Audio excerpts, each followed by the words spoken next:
So darling చెప్పు Suhas, first of all congratulations darling. Thanks అన్న. So నాకు సుహాస్ని చూస్తే ఏంటంటే మా ఫ్యామిలీ మా కామెడీ ఫ్యామిలీ కదా, దాంట్లోంచి స్టెప్ బై స్టెప్ తను కష్టపడుతూ వస్తున్నాడు డార్లింగ్. కంగ్రాచులేషన్. థ్యాంక్స్ అన్న. ఇంకా చాలా ముందుకు వెళ్ళాలి మనస్ఫూర్తిగా కోరుకుంటున్నాను. థ్యాంక్ యూ అన్న. సో ఇప్పుడు సుహాస్ సినిమాలంటే వచ్చే ఆడియన్కి ఒక ఇది ఉంది, మావాడు ఏదో కొత్త పాయింట్ చెప్తాడు. అంటే ప్రీవియస్ సినిమాలు కానీ ఇప్పుడు ఈ ఎంచుకున్న కథ కానీ మాకు కనిపిస్తుంది ప్రతి దాంట్లో కొత్త పాయింట్ ఉంటే సుహాస్ సినిమాకి వెళ్ళాలంటే సంథింగ్ ఏదో పాయింట్ మీద మాట్లాడతాడు అనేది ఆడియన్కి ఒక క్లారిటీ ఉంది. సో దీంట్లో నేను ఎగ్జైట్ చేసిన పాయింట్ ఏంటి, అసలు ఎందుకు చేయాలనిపించింది కదా?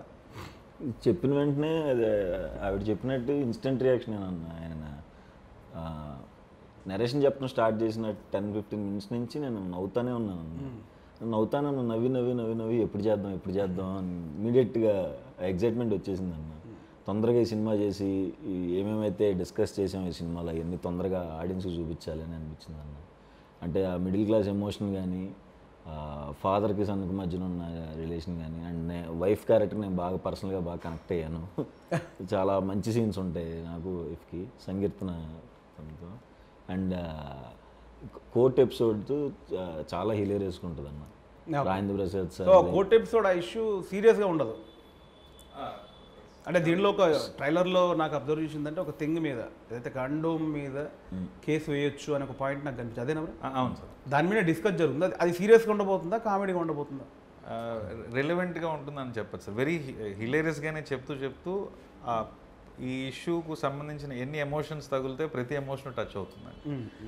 ఫ్యామిలీ అందరూ కలిసి కూర్చొని చూడాల్సిన మూమెంట్స్ ఉంటాయి. అందరూ కలిసి నిజంగానే చూడాలి. మన పేరెంట్స్ జనరేషన్కి ఉన్న మైండ్ సెట్ ఏంటి, మనం ఉన్న మైండ్ సెట్ ఏంటి, నెక్స్ట్ జనరేషన్ కూడా ఖచ్చితంగా చూసి ఎంజాయ్ చేస్తారు అనుకుంటున్నాను. అవును, డెఫినెట్. అంటే నేను బాగా రిలేట్ ఎందుకంటే నాకు 2 పిల్లలు. మొన్న పాప నాకు ఇప్పటి నుంచే భయం వేస్తుంది. అంటే ఇప్పుడున్న ఈ స్కూల్స్, ఈ గోల, ఈ ఖర్చులు, ఈ మెడికల్ థింగ్స్ ఇవన్నిటి చూసి ఏంటి అసలు ఇప్పుడు ఆ బయట ఉన్న పొల్యూషన్కి వీటన్నిటి నుంచి కాపాడి వీళ్ళకి బెస్ట్ లైఫ్ మా టైంలో ఏదో జరిగిపోయింది, ఇప్పుడు వీళ్ళకి ఎట్లా ఇవ్వగలం అనేది డెఫినెట్లీ ప్రతి ఇప్పుడున్న మిడిల్ క్లాస్ ఇంటి సమస్య అండి. మిడిల్ క్లాస్ ప్రతి ఇంటి సమస్య పిల్లలకి ఏంటి ఫ్యూచర్ని ఇవ్వాలని. సో ఇందులో ఇంకోటి ఏంటంటే ఇప్పుడు ఒక మంచి ఇష్యూ మీద వెళ్తోంది.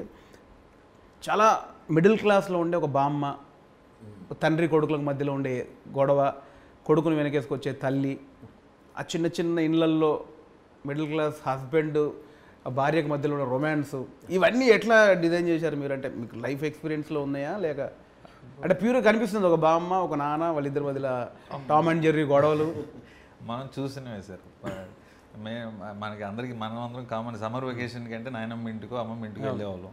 అక్కడ అందరం కజిన్స్ కలిసేది, నాయనమ్మని ఆటపట్టించేది, బాబాయిల దగ్గర మామల దగ్గర దెబ్బలు తినేది.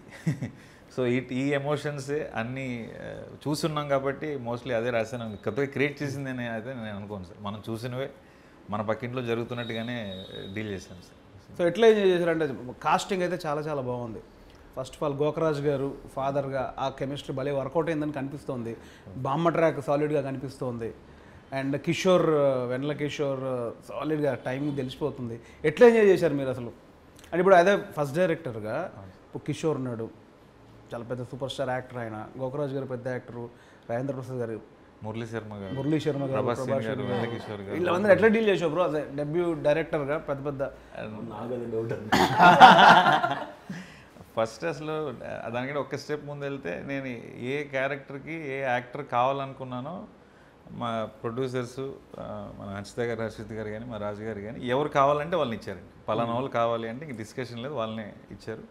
తర్వాత నాకేంటంటే ఏదో ఫిల్మ్ఫేర్ ఈవెంట్కి వెళ్తే పెద్ద పెద్ద స్టార్స్తో మనం కూర్చొని చూస్తాం కదా, అంతే సార్ నా ఎక్స్పీరియన్స్. అందుకంటే రాజేంద్ర ప్రసాద్ గారు ఇంకా నాకు చాలా ఫేవరెట్ యాక్టర్ ఆయన.